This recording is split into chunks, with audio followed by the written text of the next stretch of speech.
আসসালামু আলাইকুম এভরিওয়ান, সবাইকে স্বাগতম জানাচ্ছি নতুন একটা ভিডিওতে। কি অবস্থা সবাই? আশা করি সবাই ভালো আছে। আজকে দেখাবো মুগ ডাল দিয়ে মুড়ি ঘন্ট, মুগ ডাল আর মাছ দিয়ে মুড়ি ঘন্ট।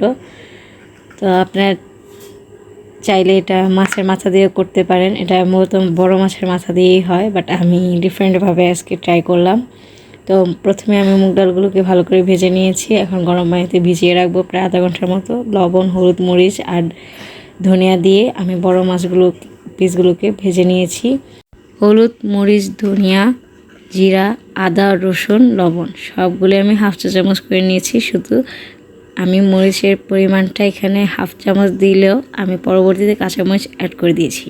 এখানে হাফ কাপ সয়াবিন তেল আমি দিয়ে দিয়েছি। আপনারা এখানে যে কোনো তেল ইউজ করতে পারেন, সমস্যা নেই। সরিষার তেল, সয়াবিন তেল বা সানফ্লাওয়ার অয়েল, যে কোনো অয়েলই ব্যবহার করতে পারেন। এখন আমি পেঁয়াজগুলোকে ভালো করে ভেজে নেব। এই তো ডালগুলোকে আমি ভালো করে ধুয়ে নিয়েছি, সেগুলো গরম পানিতে ভিজতেছিল। তো সেগুলোকে আমি ধুয়ে এরপর আবারও পানি দিয়ে রেখে দিয়েছিলাম।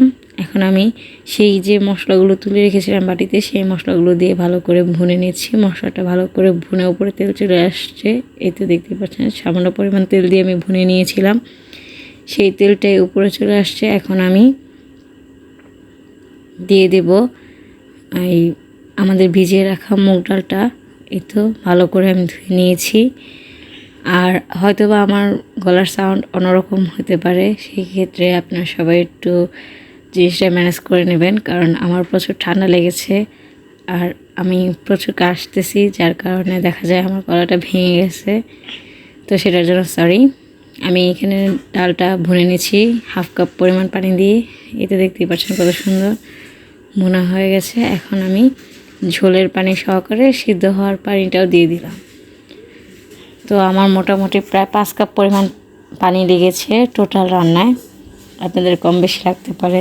এই তো দেখতেই পাচ্ছেন কত সুন্দর করে ডালগুলো ফুটে আসছে। এখন আমি নাড়িয়ে দিয়ে দেব মাছগুলো দিয়ে ভালো করে 10 মিনিট আমি রান্না করব। মাছ দেওয়ার পর রান্না করে আমি চুলাটা অফ করে দেব। আর একটা বিষয় শেয়ার করে রাখি, এখানে অবশ্যই আপনারা যদি মাছের মাথা দেন, সেই ক্ষেত্রে মাছের মাথাটা একদম দেখা যায় যখন আপনার ডাল ভুনবেন তখনই আপনার মাছের মাথাটা দিয়ে দিবেন, মাছের মাথা ভাজাটা।